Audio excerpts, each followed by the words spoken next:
오늘 이 찬양대의 고백이 우리의 고백인 줄 믿습니다. 어떤 고백이었어요? 주님은 나를 지키시는 자라. 믿습니까? 우리 옆에 계신 분들께 한번 이렇게 인사하시죠. 주님이 지키십니다.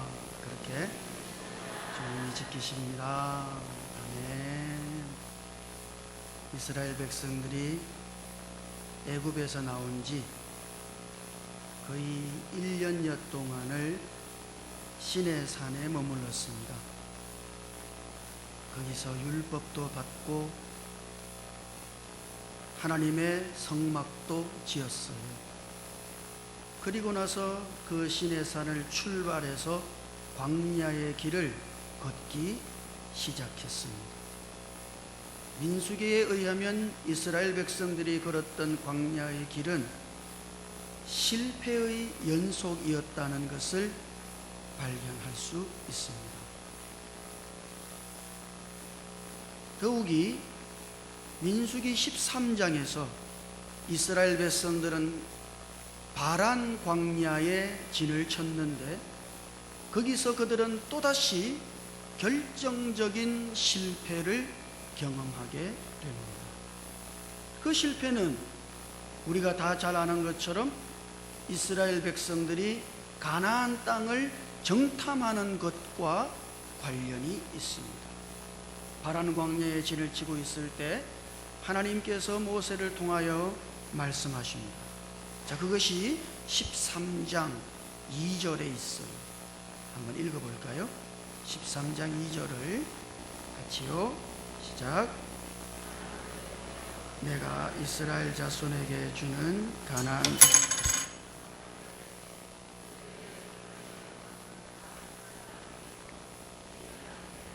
한 사람씩 보내라. 아멘. 하나님께서는 가나안 땅을 정탐하라고 말씀하시죠. 근데 민수기에서는 이 가나안 땅을 정탐하라고 말씀하시는 그 하나님의 말씀이 주어진 배경은 생략하고 있습니다. 신명기 1장을 읽어보면 하나님께서 이렇게 말씀하시는 그 배경을 우리가 발견할 수 있습니다. 신명기 1장에서 하나님께서는 모세를 통하여 말씀하셨어요. 모세가 이렇게 말합니다. 여호와께서 너희에게 이르신 대로 올라가서 차지하라. 두려워하지 마라. 주저하지 마라. 올라가라는 거예요. 두려워하지 말고 주저하지 말고 가나안을 차지하기 위하여 하나님께서는 올라가라. 그렇게 명령하셨습니다. 그런데 이 하나님의 명령을 받은 이스라엘 백성들이 일제히 소리를 높여서 그들이 말하기를 아니라고 사람을 먼저 보내서 그 땅을 정탐해야 할 것이라고.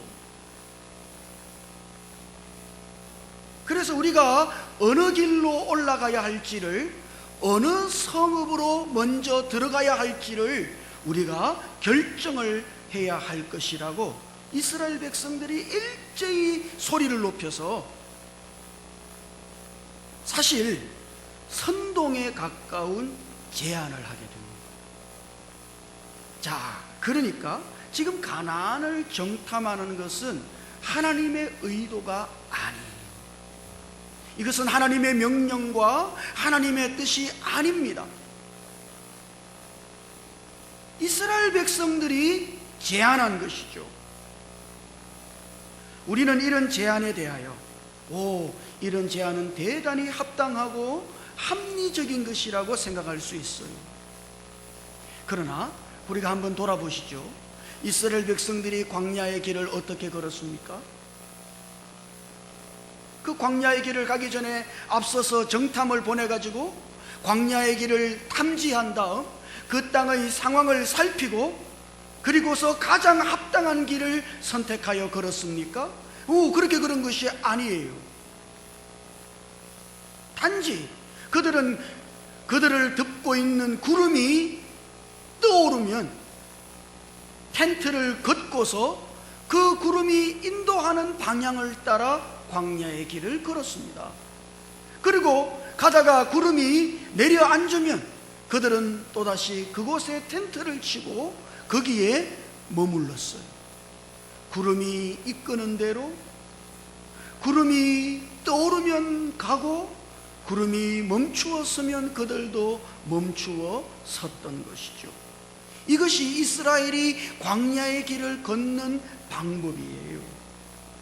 그들은 주님의 임재 안에서 주님이 이끄시는 대로 길을 걸었던 것입니다. 그런데 이제 지금 그들은 주님의 임재가 아니라 자신들의 계산과 자신들의 판단으로 가장 합리적인 길을 선택하겠다고 나선 것이에요. 주님에게서 자기 자신에게로 돌아선 것이죠. 하나님의 영으로부터 자신의 생각 안으로 돌아선 것이에요. 그래서 그들은 그들 자신에게 속은 것입니다. 지금 그들은 자신을 믿고 자신의 판단을 믿고 자신의 계산을 신뢰하고 자신들의 합리적인 추론을 의지하고 있는 것이죠. 자기 자신에게 속은 거예요. 여러분, 이와 같은 속임은 대단히 교묘한 속임수입니다. 우리도 이와 같은 속임 가운데 있을 때가 대단히 많아요. 로마서 8장 14절에 의하면 무릇 하나님의 영으로 인도함을 받는 사람은 곧 하나님의 아들이라 하셨습니다.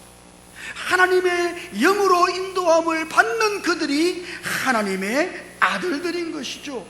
그러므로 우리는 언제나 우리 안에 우리와 함께 하시는 하나님의 영에 의해서 살고 우리 안에 거하시는 하나님의 영의 움직이심을 따라 살고 하나님의 영 안에서 우리가 살아야 하는 것이에요.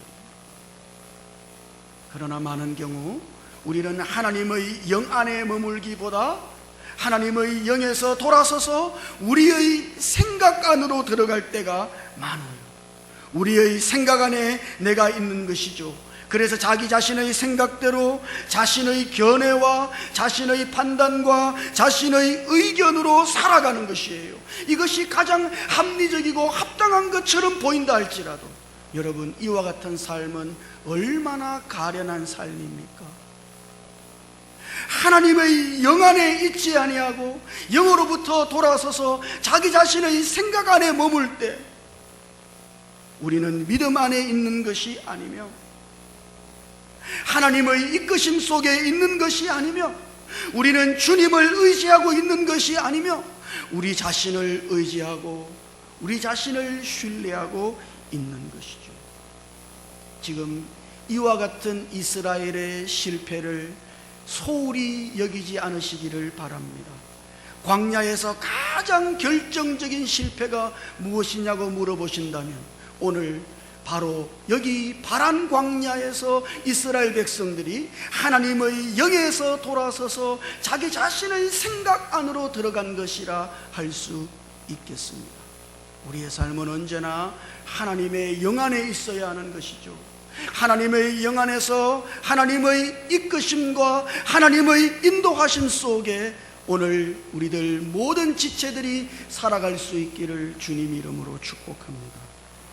지금 이스라엘 백성들이 정탐을 보내고서 그 정탐꾼이 돌아와서 보고를 하는 장면을 우리가 말씀으로 읽었습니다. 그 정탐꾼이 가서 21절에 의하면 신광야에서부터 하맛 어귀 르홉에 이르기까지 정탐을 했다고 기록되어 있습니다. 그것은 남쪽에서부터 북쪽까지 이스라엘 백성들이 정탐한 거예요. 구석구석을 다 누비면서 살펴본 것이죠.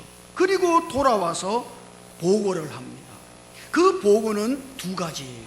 하나는 대단히 긍정적인 보고이며 다른 하나는 매우 부정적인 보고입니다. 한번 읽어볼까요? 27절과 28절입니다. 한번 읽어보죠. 같이 시작. 모세에게 말하여 이르되 당신이 우리를 보낸 땅에 간즉 과연 그 땅에 젖과 꿀이 흐르는데 이것은 그 땅의 과일이니이다. 그러나 그 땅 주민은 강하고 성읍은 견고하고 심히 클 뿐 아니라 거기서 아낙 자손을 보았으며. 자, 긍정적인 보고를 먼저 했어요. 그들이 가져온 큰 포도송이, 두 사람이 함께 메고야 들고 올 수 있는 큰 포도송이를 보여주면서, 오, 과연 그 땅은 젖과 꿀이 흐르는 땅이라고 매우 긍정적인 보고를 했습니다. 그런 다음 그들은 부정적인 보고를 하기 시작해요.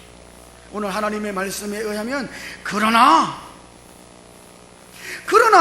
그 땅 주민은 강하고 성읍은 견고하고 심히 클 뿐 아니라 거기서 신장이 장대한 아낙 자손을 보았으며, 그 땅에는 아낙 자손뿐 아니라 남쪽에는 아말렉 사람들이 거주하고 산 쪽에는 헷 족속과 여부수와 아모리 사람이 거주하고 가나안 사람은 해변의 요단가에 거주하고 있습니다.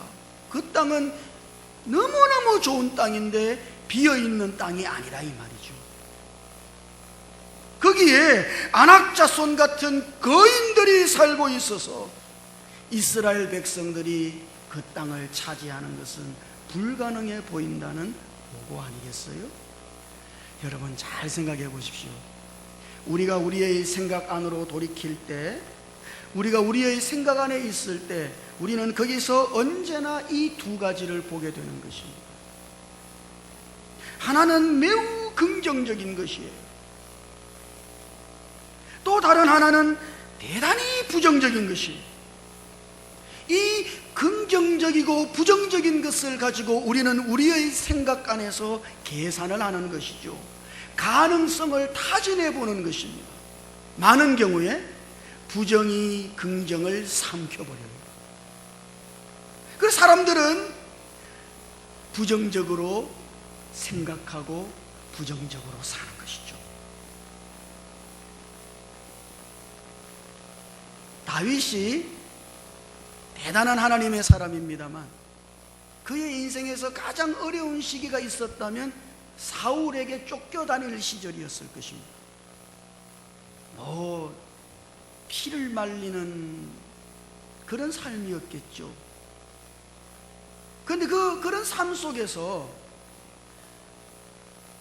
다윗은 결정적인 실수를 하나 범해요.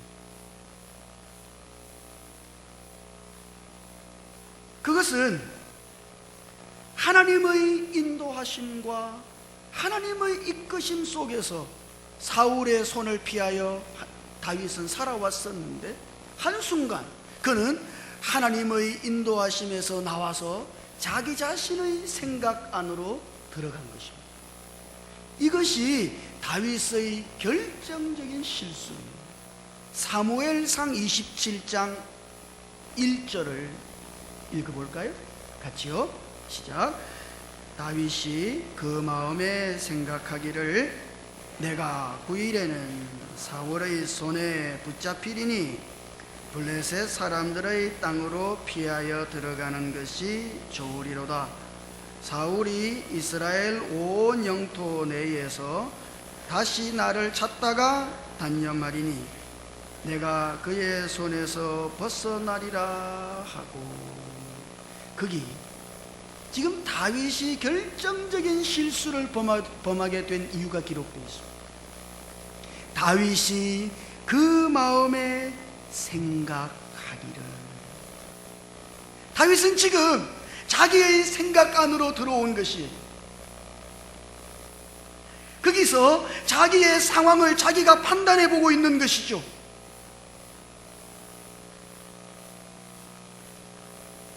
긍정적인 요인도 있을 것이고, 어떤 요인이 있어요?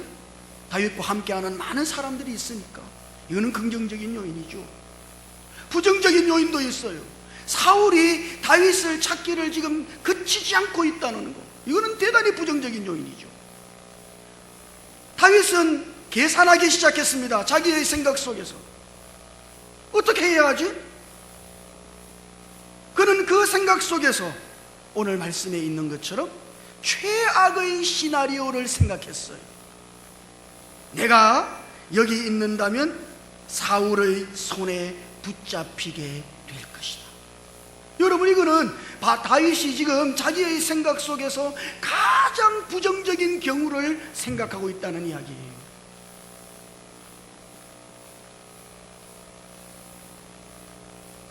그래서 그가 결정을 내립니다. 어떤 결정을 내렸어요? 여기서 떠나 블레셋 사람의 땅으로 가야 되겠다. 여러분, 이것이 다윗의 결정이에요. 그는 순전히 자기의 생각 안에서 나온 것이죠. 그 블레셋 사람의 땅에서 다윗은 그의 인생에서 가장, 아니 어떤 면에서는 사울에게 쫓기는 것보다 더 촉급한 그런 위기를 만나게 됩니다. 우리가 생각 안에 있다면 말입니다. 여러분 자신의 생각 속에 여러분들이 있다면 말이에요, 많은 경우 부정적인 것이 여러분 안에 있는 긍정적인 요소를 삼켜버릴 것이에요.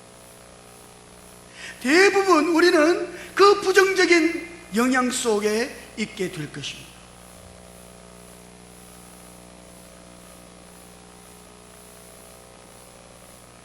그래서 다윗이 하는 말이 블레셋 사람의 땅으로 피하여 들어가는 것이 좋겠구나.